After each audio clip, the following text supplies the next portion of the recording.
Buenas tardes. Bueno, yo voy a presentar el equipo. Mi equipo está compuesto por Samuel Ballesteros, Israel Viviano, Natalie Castro Mijangos y un servidor.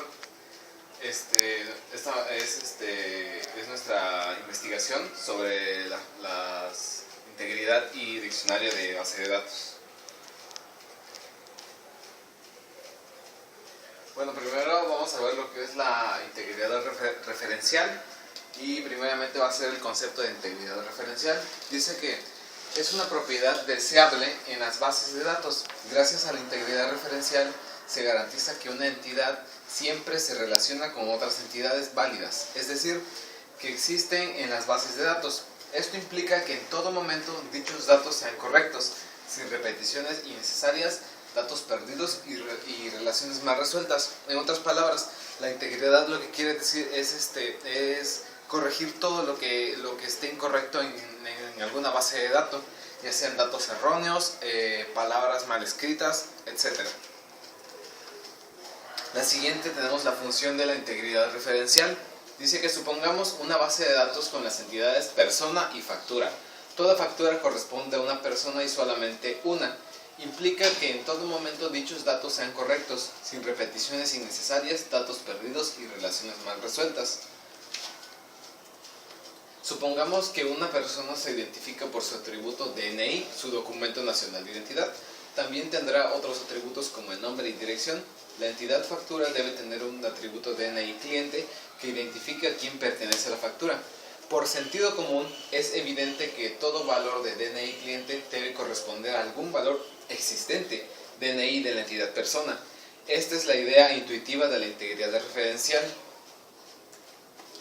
Bueno, de aquí son tres tipos de integridad referencial. La primera es integridad referencial débil. Si en una tupla, es decir, en una tabla de R, todos los valores de los atributos de K tienen un valor que no es el nulo, entonces debe existir una tupla en S que tome esos mismos valores en los atributos de J. De ahí sigue la integridad referencial parcial. Si en una tupla o una tabla R algún atributo de K toma el valor nulo, entonces debe existir una tupla en S que tome todos los atributos de J, los mismos valores que los atributos de K o valor nulo. Y la última es la integridad referencial completa. En una tupla de R todos los atributos de K deben tener el valor nulo o bien todos tienen que tener un valor que no es el nulo. Y entonces debe existir una tupla en S que tome en los atributos de J los mismos valores que toman en las de K. Es decir, en la tupla o en la tabla S va a tener tanto los atributos de J como los atributos de K. Y de ahí vienen lo que son las reglas de integridad. Existen ciertas reglas de integridad y la primera es la regla de integridad de unicidad de la clave primaria. Esta establece que toda clave primaria que se elija para una relación no debe tener valores repetidos, por lo que el conjunto de atributos de clave primaria es la clave primaria de una relación R, de una relación cualquiera. Entonces la extensión de R no puede tener en ningún momento dos tuplas con la misma combinación de valores para los atributos de la clave primaria, de CP. De ahí sigue la regla de integridad de identidad de la clave primaria. Dice que esta dispone que los atributos de la clave primaria de una relación no pueden tener valores nulos. Esta regla es necesaria para que los valores de las claves primarias puedan identificar las tuplas individuales que las relacionan entre ellas.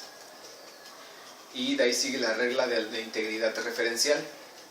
Determina que todos los valores que toma una clave foránea, es decir, una foreign key, deben ser valores nulos o valores que existen en la clave primaria que la referencia. La necesidad de esta regla es debido a que las claves foráneas tienen por objetivo establecer una conexión con la clave primaria que referencian, si un valor de una clave foránea no estuviese presente, en cuyo caso. Y bueno, eso sería todo por mi parte. Gracias.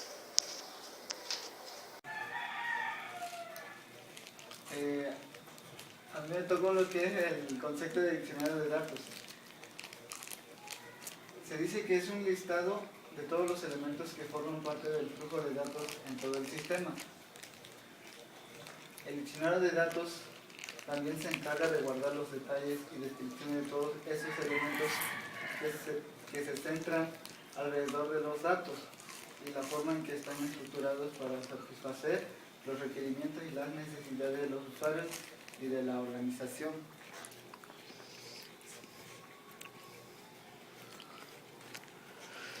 El diccionario de datos define los datos haciendo lo siguiente.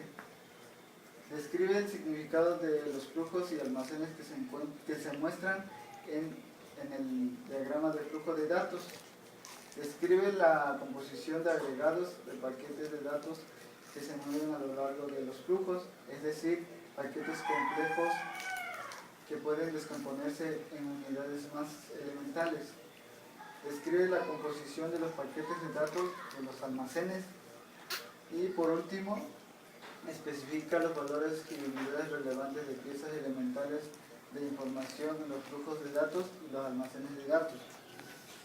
Bueno, en sí lo que es el diccionario de datos pues, es un listado donde se detalla lo que es la composición de todo un sistema. Pues el diccionario de datos también se puede especificar en tablas, diciendo o agregando lo que son las entidades del sistema y detallando cada uno de sus atributos. En parte, pues eso sería todo. Razones para su utilización. Los sistemas, al sufrir cambios continuos, es muy difícil manejar todos los detalles. Por eso se registra la información, ya sea sobre hoja de papel o usando procesadores de texto. Los analistas más organizados usan el diccionario de datos automatizados diseñados específicamente para el análisis y diseño de software. Aquí les voy a mencionar lo que son unas razones. Primera, para manejar los detalles en sistemas muy grandes, ya que tienen enormes cantidades de datos. Aún en los sistemas más chicos hay gran cantidad de datos. Para asignarle un solo significado a cada uno de los elementos y actividades del sistema. Y para facilitar el análisis de los detalles con la finalidad de evaluar las características y determinar dónde efectuar cambios en el sistema. Aquí otro tema es la anotación del diccionario de bases de datos. El signo igual significa que está compuesto de, más significa y, los paréntesis significa optativo, puede estar presente o ausente. Los corchetes es interacción.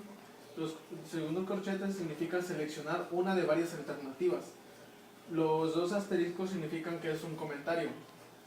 La arroba es un identificador, campo clave para un almacén. La línea vertical separa opciones alternativas en la construcción.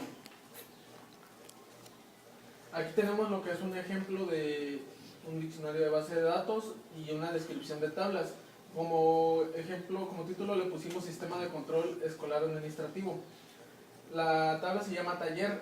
En la parte de arriba tenemos lo que son sus características. El campo lo hemos nombrado como CLVT. El tipo de valor es un tipo de value. La longitud son de 4. La llave es la primary key, que en este caso vamos a poner como la clave del taller, como primary key. En una segunda celda tenemos lo que es el NOMT, que es el nombre del taller. Tipo, también tenemos un tipo value. La longitud va a ser de 30.